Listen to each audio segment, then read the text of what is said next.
میں اور آپ ماہ رمضان المبارک کے عشرہ رحمت میں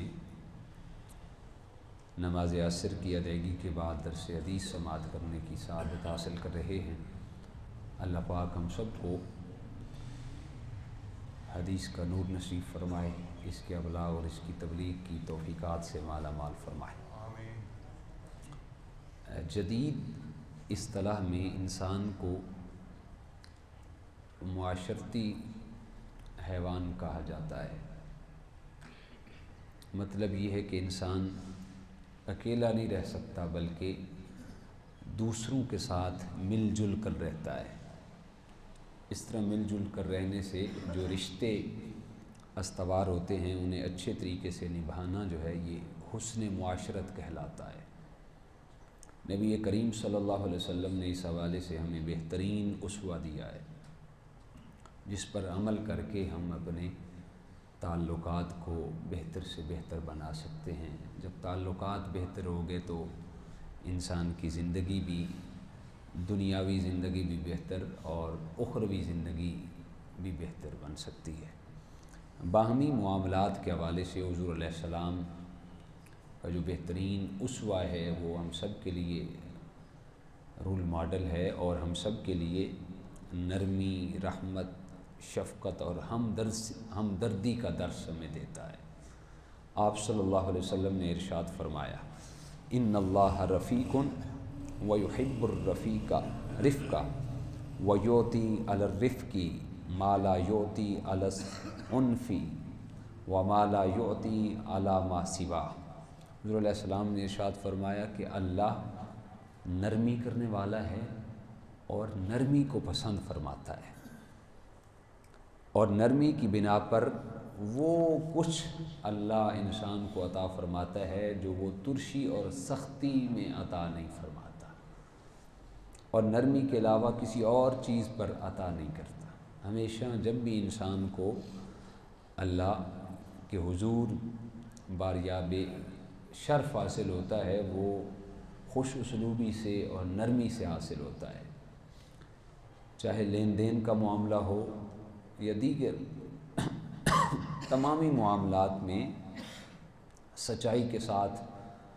حضور جان عالم کی تعلیمات ہم سب کے لیے ہیں۔ سچائی اختیار کرنے والوں کو حضور علیہ السلام نے دعا سے نوازا، چنانچہ آپ صلی اللہ علیہ وسلم کا ارشاد ہے،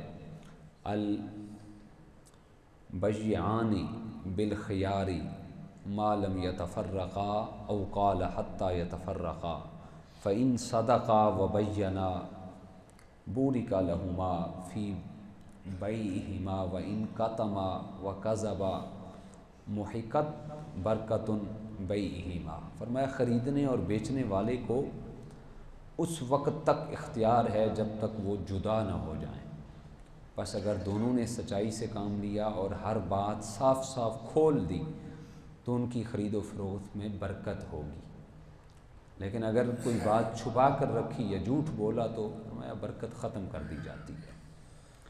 مطلب یہ ہے کہ تاجروں کے لیے ضروری ہے کہ اپنے مال کی خوبی اور عیب دونوں ظاہر کریں تاکہ خریدنے والے کو شکایت کا موقع نہ ملے۔ اس بارے میں کسی قسم کا کوئی جھوٹ سامنے نہیں آنا چاہیے۔ تجارتی معاملات ہوں یا زندگی کے دیگر معاملات، اس میں حضور علیہ السلام نے لڑائی جھگڑا کرنے سے منع فرمایا۔ خرید و فروخت کے وقت فرمایا نرم رویہ اختیار کرنے والوں کے لیے حضور علیہ السلام نے دعائے خیر عطا فرمائی۔ فرمایا رحم اللہ رجلا سمحا اذا باع واذا اشترى واذا اقتضى۔ فرمایا اللہ اس بندے پر رحم فرمائے جو بیچتے اور خریدتے وقت تقاضا کرتے ہوئے نرمی اور کشادہ دلی کا مظاہرہ کرتا ہے۔ اسی طرح قرض دار کو مہلت دینے کے بارے میں آپ صلی اللہ علیہ وسلم نے ارشاد فرمایا، جو شخص قرض دار کو مہلت دے یا اس کے قرض میں سے کچھ معاف کر دے، فرمایا اذلہ اللہ یوم القیامہ تحت ظل عرشہ یوم لا ظل الا ظلہ۔ فرمایا اللہ تعالیٰ قیامت کے دن اسے اپنے عرش کے سائے میں جگہ دے گا، جس دن اس کے سائے کے سوا کہیں کوئی سایہ میسر نہیں ہوگا۔ جو قرض دار کو مہلت دے گا کل قیامت کے دن وہ اللہ کے حضور عرش کے ٹھنڈے سائے کے مزے لے رہا ہوگا۔ معاشرے میں تمام طبقات کو مل جل کر رہنے، ایک دوسرے کی مدد کرنے، حمایت کرنے کی تلقین کی گئی، ایک دوسرے کے ساتھ حسن سلوک کرنے کو عمدہ برتاؤ کرنے کا سبق دیا گیا۔ نبی کریم صلی اللہ علیہ وسلم کا فرمان عالی شان ہے، فرمایا جو اللہ کے واسطے سے پناہ مانگے اس کو پناہ دو، اور جو شخص اللہ کے نام سے سوال کرے اس کو دو، اور جو تمہاری دعوت کرے اس کی دعوت کو قبول کرو، اور جو تمہارے ساتھ احسان کرے اس کے احسان کا بدلہ دو۔ اور فرمایا اگر بدلہ دینے کے لیے کوئی چیز نہ بھی پاؤ تو فرمایا اس کے حق میں دعا کرو یہاں تک کہ تم سمجھ لو کہ تم نے اس کا بدلہ دے دیا۔ محسن کا بدلہ دینا لازمی امر اور حسن اخلاق کا تقاضا بھی ہے۔ جس نے تم پہ احسان کیا ہے اس کے احسان کا بدلہ دیا جائے۔ اگر محسن کا بدلہ دینے کے لیے کوئی مال وغیرہ نہ ہو تو محسن کے لیے کثرت سے دعا کرنی چاہیے۔ ایک دوسری حدیث میں حضور علیہ السلام نے فرمایا جو شخص کسی احسان کے جواب میں جزاک اللہ کہہ دے تو یہ بہترین بدلہ ہے۔ عزیز و اقارب کے ساتھ بھی حضور علیہ السلام نے حسن سلوک کی تلقین کی اور عمدہ برتاؤ کرنے کی تلقین کی، ان کی طرف سے پہنچنے والی تکالیف پر صبر کرنا اور ان کی جانب سے قطع رحمی کے باوجود ہر دم رشتے کو جوڑے رکھنا برکت اور اجر کا سبب ہے۔ آپ صلی اللہ علیہ وسلم نے اس کی فضیلت بیان کرتے ہوئے ارشاد فرمایا من سرہ ان یبسط لہ فی رزقہ وینسأ لہ فی اسرہ فلیصل رحمہ۔ فرمایا جسے پسند ہو کہ اس کی روزی میں برکت ہو، اس کی روزی کو کشادہ کر دیا جائے اور اس کی عمر دراز ہو، اس بندے کو یہ بات پسند ہو کہ اس کی روزی بھی وسیع کر دی جائے اور اس کی عمر بھی وسیع کر دی جائے، تو حضور علیہ السلام نے ارشاد فرمایا اسے چاہیے کہ وہ صلہ رحمی کرے۔ جب بندہ صلہ رحمی کرتا ہے تو اللہ اس کی روزی میں بھی برکت عطا فرما دیتا ہے اور اس کی عمر میں بھی برکت عطا فرما دیتا ہے۔ تو میں سمجھتا ہوں کہ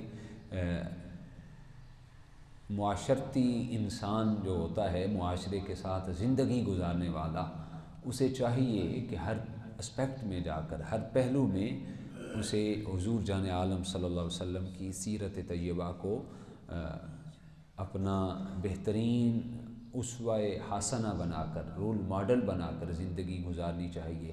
اگر کوئی امام ہے تو اس کے سامنے بھی حضور علیہ السلام کی سیرت سامنے ہونی چاہیے کہ حضور علیہ السلام نے اپنے مقتدیوں کے ساتھ کیسا سلوک کیا۔ اگر کوئی مقتدی ہے تو اس کے سامنے بھی یہ زندگی ہونی چاہیے کہ حضور کے صحابہ کس انداز میں اپنے امام کے ساتھ برتاؤ کرتے تھے۔ اسی طرح اگر کوئی پڑوسی ہے تو اسے آس پاس کے پڑوسیوں کے سلوک کا اور ان کے ساتھ صلہ رحمی کرنے کا حضور علیہ السلام سے وافر مقدار میں حصہ ملتا ہے۔ اسی طرح اگر کوئی کسی کو اللہ نے صاحب ثروت بنایا، اس کے متاحت جو لوگ کام کرتے ہیں ان کے ساتھ کیسے زندگی گزارنی ہے، اس حوالے سے بھی اسوہ حسنہ ہمارے سامنے موجود ہے۔ غرض ہے کہ حضور علیہ السلام کی زندگی میں کوئی ایسا اسپیکٹ پہلو نہیں ہے جس میں ہمارے لیے روشنی موجود نہ ہو۔ ہر معاملے میں حضور علیہ السلام کی زندگی میں ہمارے لیے روشنی موجود ہے، بس کمی ہمارے حاصل کرنے کی ہے، ہمارے حصول کی ہے۔ اللہ ہم سب کو آج کی جو درس حدیث بیان ہوا اس کو حرز جاں بنا کر توفیقات عمل سے مالا مال فرمائے۔